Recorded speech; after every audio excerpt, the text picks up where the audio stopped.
Hello, everybody. This is Gerald Salenti, and it's Wednesday, March 27th, 2024. And once again, on these Wednesdays, they're wonderful days because we have with us Judge Andrew Napolitano, a man that knows the Constitution, the Bill of Rights, what it means, what it was, where it's going, like nobody else says and does than the judge. Judge, thanks for being here. Pleasure, Gerald. And, you know, we're moving up toward Easter time. You know, this was one of the covers of our Trends Journal back in 2000. Is that George W. Bush that he's chasing? No, that's one of the Goldman Sachs gang, I think. Just a different bunch of money changers. What's we have? J.P. Morgan Chase, Wells Fargo, Goldman Sachs. I think it's a Goldman Sachs gang. But here it is, Easter time. What happened? I mean, was it 3 days after Christ drove the money changers out of the temple? He's on the cross. Yeah. And the money changers are in charge of the world again today. Yes, they are. Yes, they are. You know, the generation behind us, I don't want to get too deep into this, will probably see digital currency exclusively, and the government will be able to close your bank account if you don't take the vaccine that they want or say what they want you to say. It's terrible, terrible, terrible, terrible for human freedom where we're going. Yeah, and that's your article that's coming out tomorrow. It's about freedom and liberty and how we lost it. You said when American colonists were oppressed by British governance, the word most frequently uttered in pamphlets, editorials, and sermons was not safety or taxes. It was freedom. Freedom. It's gone. You're not allowed to think for yourself anymore. I'm going to I'll be the president, and I'm going to put together a misinformation cabinet so that you'll only believe the crap spewing out of my mouth. And the clowns that I hire, the bureaucrats. As absurd as that sounds, and I realize you say it with some sarcasm, it's meaningful because that's essentially what the Department of Justice told the Biden administration last week before the Supreme Court in a case involving whether or not the Department of Homeland Security could coerce big tech into manipulating their algorithms so as to advance stories the government wanted and suppress stories the government didn't want. The DOJ actually told the court the government needs to correct misinformation in the marketplace. Stated differently, the government wants to regulate or control or influence the marketplace of ideas. The whole purpose of the First Amendment is to prevent the government from doing it, to keep it entirely and completely and unequivocally and unconditionally out of the business of speech. You're right. Today, the loss of freedom comes in many forms. Sometimes it's direct, as when the government dictates the wearing of a mask and the reception of an experimental vaccine and punishes those who don't comply. No jab, no job. Remember that? Yes. Listen, I worked at a place at the time. I worked at Fox, and the government coerced Fox and many, many, many other businesses, particularly businesses that had thousands of employees, into imposing that regulation on everyone. Now, it happens to have occurred when we were all at home. So it was harmless to a lot of people. But there were people who lost their jobs because they refused to accept an experimental vaccine, directly prohibited by the Nuremberg Conventions. The government can't force you to take an experimental vaccine, and yet it did. Look at the crap they made up. You can't get together with people less than 10, only up to 10 people in your home. How about 11 or 12? How about 9 or 8? No, they made it up. They made those numbers up. Fauci admitted they made it up. What is Fauci going to get indicted for what he did, by the way? But Fauci made that up. He made up the 6 feet apart up. They made up the mask thing. They just threw this stuff on the wall, and the Trump administration, the president was naive. He should have opposed it, but the Trump administration went along with it. Yeah. And again, we've lost our freedom. And your article goes on and on to say it. And now, of course, things are just getting worse. And I'm very concerned about what's going on in Israel with the genocide in front of everybody's eyes. And now, as we had warned a long time ago, World War III has begun, and it's just going to keep escalating. And we just saw what happened in Moscow with the slaughter of, now it's up to 140 people are dead. It's hard. And you get on ISIS's. Oh, so what's the story? Here, this is very interesting. How could anyone accept seriously the statements of the United States State Department, Gerald, within 55 minutes of the attack? The attack took about half an hour, but within 55 minutes of it, the State Department says two things. It wasn't Ukraine, and it was ISIS-K. How could they possibly have known that in that time period? It is now known that there were substantial connections to Ukraine, and it is now generally believed that MI6, the British intelligence, and CIA knew about this and helped not plan and plot it, but trained the people that planned and plotted it, and then they looked the other way. So this is an act of war by the West on Moscow, just like this crazy President Macron now threatening to send 20,000 French troops to Ukraine. That's an act of war. How long does he think those 20,000 troops will survive? Does he think that Russia's just going to let them sit there, armed to the teeth and ready to attack Russia? Of course not. I guess the little Catson Macron forgot that there was a guy by the name of Napoleon Bonaparte that left Poland with 420,000 French troops to attack Moscow and came back with 10,000. Yes. Oh, those French troops, huh? Yeah. Imagine 410,000 young guys dying for nothing. Well, that's what has happened in Ukraine. It's closer to 500,000. That's almost a whole generation of young men in their 20s. Factory workers, cab drivers, plumbers, electricians, gone for a fruitless, useless war that was resolved by a peace treaty before it started, until the West intervened and said, "Don't worry, we got your back. You're gonna be our proxy war against Russia. We're going to use you as a battering ram to drive Putin from office. Oh, but don't worry about it. We got your back." Now, of course, the rats are deserting the sinking ship that Victoria Nuland, the orchestrator of all of this, left the State Department. She's up in New York at Columbia University, polluting the minds of young people with blood on her hands. Like George Carlin said, it's one big club and you ain't in it. A clown like her gets a job at Columbia University. A guy like me with best-selling books, Trends 2000, trend tracking, a trend forecasting record like nobody else in the world. They don't teach trend tracking at Harvard, Princeton, Yale, Cambridge, Oxford. Nobody teaches how to forecast trends because they don't know how to, but they would never hire me. I'm only some little, guinea from the Bronx. Why would they want me? You are too intellectually honest for them. You don't mouth the party line for the academic elites. None of us does. No. You talked about Victoria Nuland. This is our cover of the Trends Journal going back to 2014.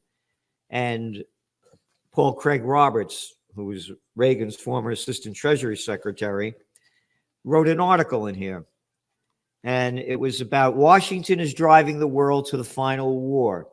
He goes on to say Ukraine presented the perfect opportunity for Washington to advance its hegemonic agenda.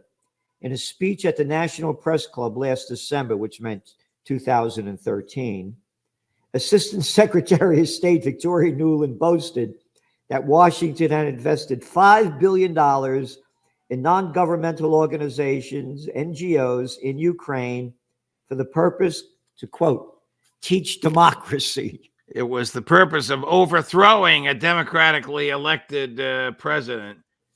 I mean, the U.S. literally paid for snipers in the streets to shoot at people who supported the government and who failed to support the coup. So this war is, by the way, here's the cover of the Trends Journal that went out yesterday. Democracy, an idiot's delight. And you got that little Macron there. Look at it's a freak show. And we got the freaks telling us what to do. Democracy's gone. It's finished. And now Trump is coming out. You know, you heard about his son-in-law, Jared Kushner, who right. said wants to develop Gaza into resorts and beachfront property. How despicable can you get? That's genocide. Yes. By its definition. Yes.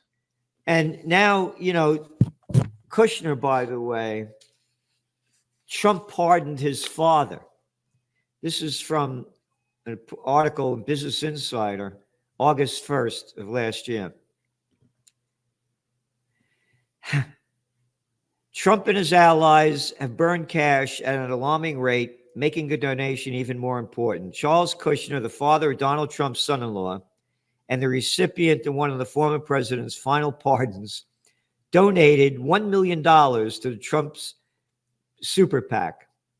Kushner pleaded guilty in 2004 to a host of federal charges, including witness tampering and tax evasion. In one of the more salacious aspects of the case, Kushner hired a sex worker to lure his brother-in-law, and then sent a video of their encounter to his sister. And Trump pardons this guy, and he gets $1 million for it.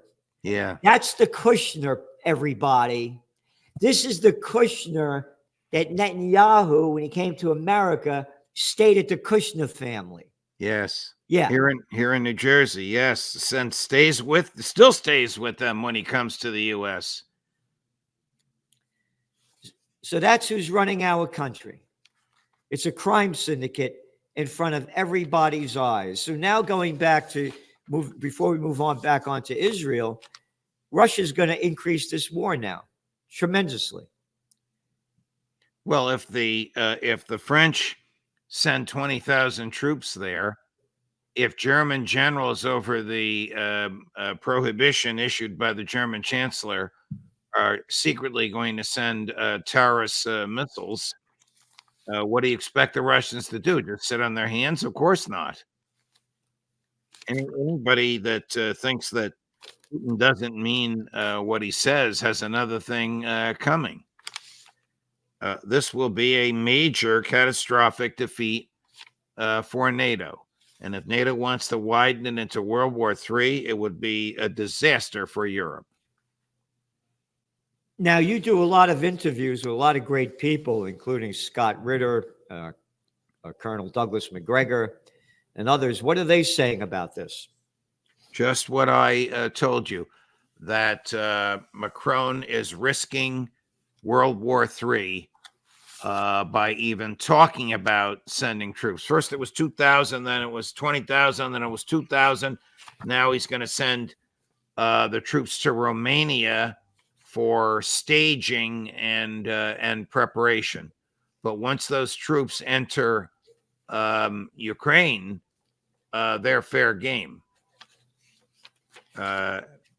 All of France is fair game once its troops enter Ukraine and aim their guns at Russian soldiers.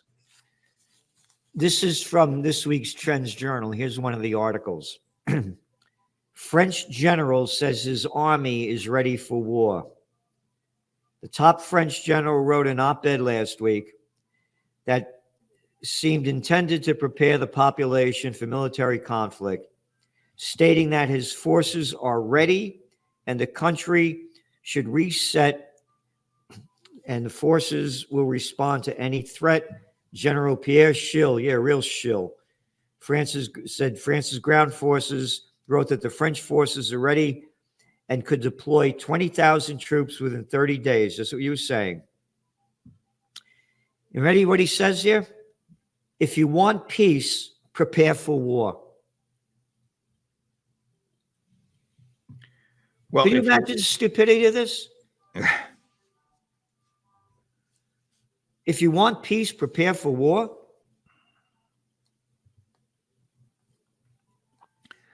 If you want peace, prepare to defend yourself. But nobody's attacking France. The West has this myth, is perpetrating this myth that Putin wants to invade Europe. It's absurd. Putin just wants NATO out of Ukraine. That could be done in half an hour if saner heads prevailed. But Joe Biden wants to run for re-election as a wartime president. I don't know what he's going to do because Ukraine is on its last leg. The Speaker of the House of Representatives is in favor of the $61 billion in aid, but even if it comes, it's too little, too late. Most of it stays here in the U.S. to build more equipment by the military-industrial complex to replace that which has been sent over there. So it's not like we're sending more ammunition. We're building more ammunition here to replace what we've already sent. I don't even know if the members of Congress understand that. The latest article, another article in your Trends Journal, the people that's supplying Israel with the weapons of death are the United States and Germany. Those are the two countries that supplied all the weapons to kill what's about 33,000 people, over 70,000 seriously wounded. Yes. 70% of the people's homes have been destroyed. And you ready? Lloyd Austin tells Gallant, that's the guy heading that's the Israeli defense minister. Yeah. He said, Israel's security bond is unshakable. Isn't that nice? Joe Biden has given the Israelis a blank check, and they know it. No matter what he says about Netanyahu personally, no matter what Chuck Schumer says, no matter how badly he needs the votes of Arabs in Michigan, he has given Netanyahu a blank check to slaughter and kill. So Austin said, your security bond is our security bond, and it's unshakable. You ready? The United States is Israel's closest friend, and that won't change. Who the hell is this slob to say this crap? Who are they to say what we, the people of the United States, should support? Who in their right mind that doesn't love genocide would support Israel? I don't support Israel. You're just a nobody. We only steal your money in the name of taxes and give your money to slaughter the people over there. Who the hell is he to say this? That Israel, in front of everybody's eyes, slaughtering these innocent people, bombing hospitals, schools, mosques, homes, and saying that the United States is Israel's closest friend, and that won't change. A murderous piece of crap who slaughtered people in Iraq. Lloyd Austin. A murderous piece of crap that slaughtered people in Afghanistan. He's slaughtering people. He's slaughtering people in Gaza because he's shipping the military hardware and ammunition that the Israelis are using. The Israelis are engaged in genocide, and the United States has funded it. That makes the United States as liable for genocide as the Israelis are under the law. Talking about genocide, the Human Rights Council, Anatomy of Genocide. Whole report here. They're saying Israel is committing genocide by the facts. But they keep stealing our money and giving it to Israel to keep slaughtering people. Genocide, the deliberate and systematic destruction of a group of people because of their ethnicity, nationality, religion, or race. That's the definition, and that's what's going on. Clearly, by any objective standard, that's what's going on. You know, Biden and Austin and Tony Blinken and Jake Sullivan theoretically could be indicted by the International Criminal Court because they have facilitated funding of the genocide. They keep sending these statements to Congress saying it's a matter of American national security and it's an emergency, and that's why we have to send this this ammunition over now. And Tony Blinken signs it. That's an act of perjury. There's no American national security. There's no American emergency. Well, your buddy over there in West Virginia, what's his Minutia? What's his name? Manchin? Yeah. He came out and he's saying the same thing about Ukraine, that our national security is at stake. They buy the administration's line. Why do governments like to kill? Why do they like war so much? We can't let Ukraine go through this.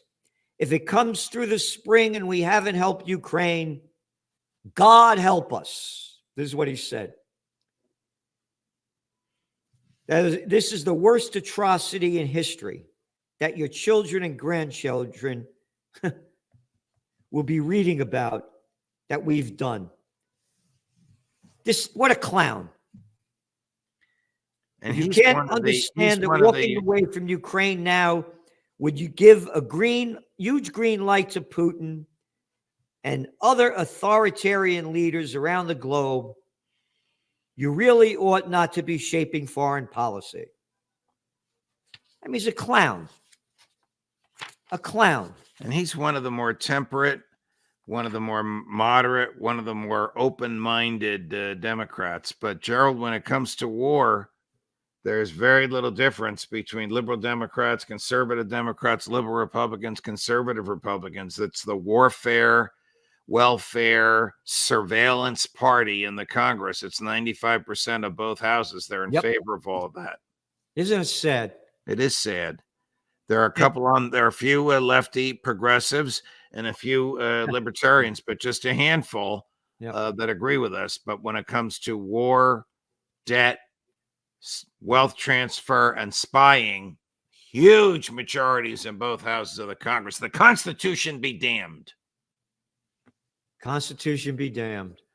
Well, thank you, Judge. And by the way, it's Easter time, and my friend Vinny Liotta brought me some beautiful pastries from Villabate Alba in Brooklyn.